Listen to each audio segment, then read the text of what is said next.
Salut à tous, bienvenue dans cette vidéo. On a le Bitcoin qui continue de pumper assez fort. On arrive dans cette zone OTE. Je vous avais dit hier de pas trop shorter et de pas FOMO short. Je pense que c'est plutôt un bon conseil pour le moment et je pense qu'on peut même monter plus haut. On va checker ça dans cette vidéo. On va aussi parler de l'Ethereum et du Solana. Ça sera tout pour aujourd'hui. Ah oui, et du JUP, le trade qui n'est pas passé. On va l'analyser ensemble parce que on va regarder les erreurs possibles qu'on a pu faire sur ce trade pour que on puisse aller de l'avant.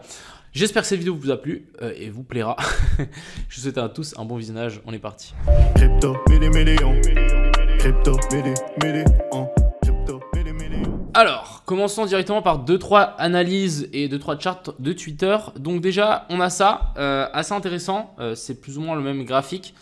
Ici, on était à 12 000 $, ici à 45 000. Voilà, mais on remonte potentiellement dans cette A, B et puis C pour venir chercher la C plus bas. C'est quelque chose qui peut largement arriver. Donc pour le moment, on est déjà bien plus haut que la zone. Il l'avait indiqué, hein, sa ligne, elle est là. Donc on a déjà traversé cette zone-là.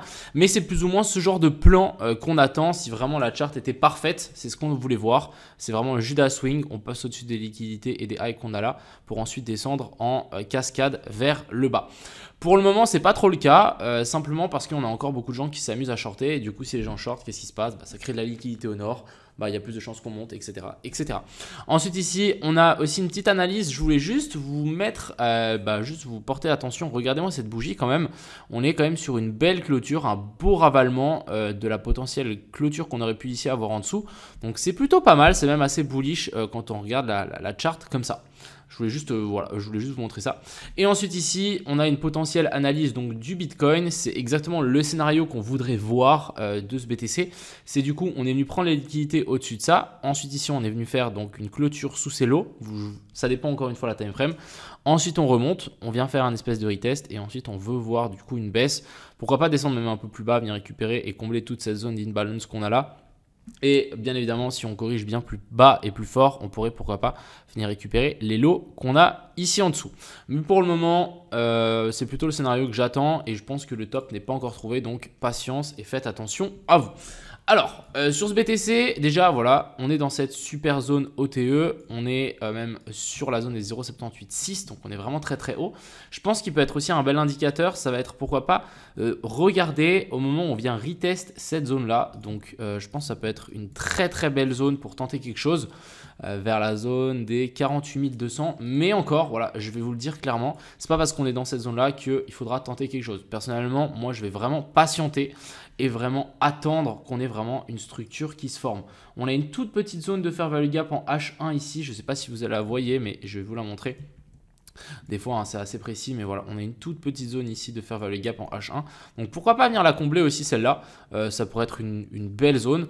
Mais voilà, plutôt baissier pour le coup, même si on est haussier, je pense qu'on peut largement avoir un retournement. Mais pour le moment, le Bitcoin est beaucoup trop bullish. Je pense que shorter maintenant, c'est du suicide. Si on regarde un petit peu l'open interest et les funding, on peut voir qu'on a eu les funding qui sont passés en rouge hier, mais ils sont vite repassés en vert.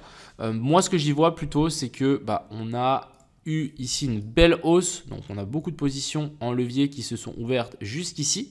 Ensuite, on a des positions qui ont commencé à se fermer. On a du coup les funding qui ont commencé à chuter. Donc si on a l'open interest qui chute et les funding qui chutent, ça veut dire qu'on a des positions longues qui sont en train d'être close et qu'il y a de plus en plus de shorts qui rentrent sur le marché. Donc là, on a eu des positions du coup longues qui ont commencé à se closer sur ces niveaux-là. C'est normal, il y a des gens qui ont dû prendre profit. Et ensuite, on a l'open interest qui a regrimpé assez fort et on a les funding qui ont regrimpé assez fort et l'open interest qui est monté aussi un petit peu. Donc là, on peut peut-être se dire que dans la dernière descente ici, on a peut-être aussi des shorts qui ont dû être close. Vous voyez que là, on a dû, à mon avis, shorter et squeeze 2-3 shorters. Et on a, à mon avis, des autres longues qui ont dû rentrer aussi un petit peu sur la fin. Donc pour le moment, c'est assez mitigé. On n'a pas non plus énormément de shorts sur le marché, mais on en a. Et bon, pour le moment, ça continue vraiment de grimper sans trop de soucis. Donc rien à signaler. Surveillons quand même. Dès que moi, je vais voir une baisse ou un moment de faiblesse sur le Bitcoin, je tenterai à mon avis un petit short qu'on va essayer de garder juste pour revenir récupérer ici les lots vers la zone des 39 000 $. Du côté de l'Ethereum, même chose, on continue à grimper. On est en train de traverser la dernière petite zone de fair value gap qu'on avait laissée là. Why not? Je pense que la prochaine zone à surveiller, ça va être la zone ici OTE. Alors, c'est quoi ce rectangle un peu chelou? Mais voilà, l'objectif, ça va être de pourquoi pas essayer de trouver un truc là-dedans. Je vais quand même vous dire méfiance sur cet Ethereum parce que, mine de rien, si on regarde la structure, on fait des plus bas toujours plus haut. Donc là, pour moi, on est bel et bien dans une structure haussière. Du coup, il n'y a même pas de raison qu'on revienne ici en dessous. Donc, ce que je vous conseille de faire, plutôt, c'est d'attendre. Pas forcément essayer de trouver un short ici, mais plutôt essayer de trouver un long si on revient dans les zones plus basses. Des fois, ça ne sert à rien de se dire « Ok, je pense qu'on va revenir là, du coup, vas-y, je vais m'amuser à short, etc. » Non, le vrai setup de long, il est là. Mais si on y vient, c'est pas parce qu'on est là et qu'il y a de fortes chances qu'on vienne chercher ça qu'il va falloir short. Il faut plutôt attendre la zone intéressante et ensuite on passe en longue et en plus on tradera la tendance et c'est encore mieux. Continuons avec le Solana. Solana, je vous en ai déjà parlé. Alors, j'ai pas le bon Solana sous les yeux. Il y en a un où j'avais fait 2-3 petites analyses. On va juste essayer de le chercher. J'avais fait une petite analyse sur le Solana ici. Je pense qu'on peut d'abord venir récupérer les highs qu'on a là. Vous voyez qu'on a une belle poche de liquidité. Donc, je pense que ça va être pris en premier. Et ensuite, pourquoi pas attendre du coup une correction et un achat juste ici en dessous. Voilà un petit peu pour le topo pour Solana. Plutôt bullish overall, mais je n'achèterai pas ici. Je voulais juste vous montrer aussi le rune. Vous allez rire. En gros, regardez-moi ma position que j'avais prise hier sur le copy trading. Donc, on avait pris un 2.5R. On était très content. Voilà. Bon, avec les 6, tout le monde est millionnaire en crypto et en trading. Voilà, on avait un 17R. Ça aurait été vraiment magique. Pas grave, c'est comme ça. On a le jupe. Le trade n'est pas passé. J'ai vu énormément de gens essayer de le même trade que moi hier sur Twitter. Donc, ça m'a entre guillemets rassuré dans mon trade. Mais je ne sais pas si c'était une excellente chose. En gros, voilà, on avait tenté ça. Petit boss ici en 4 heures, revenir dans la chercher à la zone ETE et ensuite vouloir chercher le high. Mis à part ça, on a juste traversé vers le bas. Pourquoi? À mon avis, je pense que ici, le boss ici était valide, mais en fait, on aurait dû long ici et target ce plus haut là et ce plus haut là. Prendre un long plus tard et penser que la structure a vraiment été inversée et que là, on va repartir vers le haut, je pense que c'était ça l'erreur.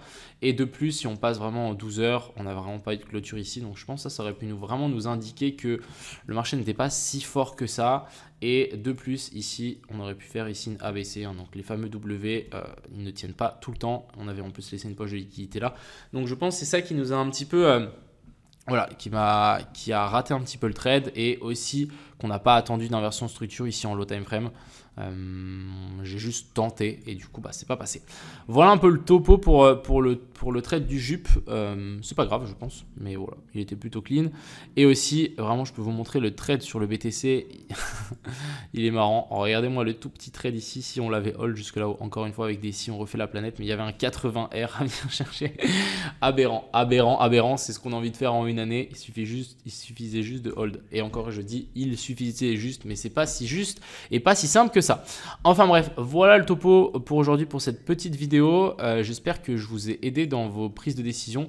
Faites vraiment attention. Il y a de fortes chances même qu'on puisse rect et qu'on vienne passer par-dessus ce high, on prenne les liquidités et ensuite on se regroupe et on corrige plus bas. Donc faites attention. Sur ce, je vous souhaite à tous une excellente soirée. C'était Crypto Millions.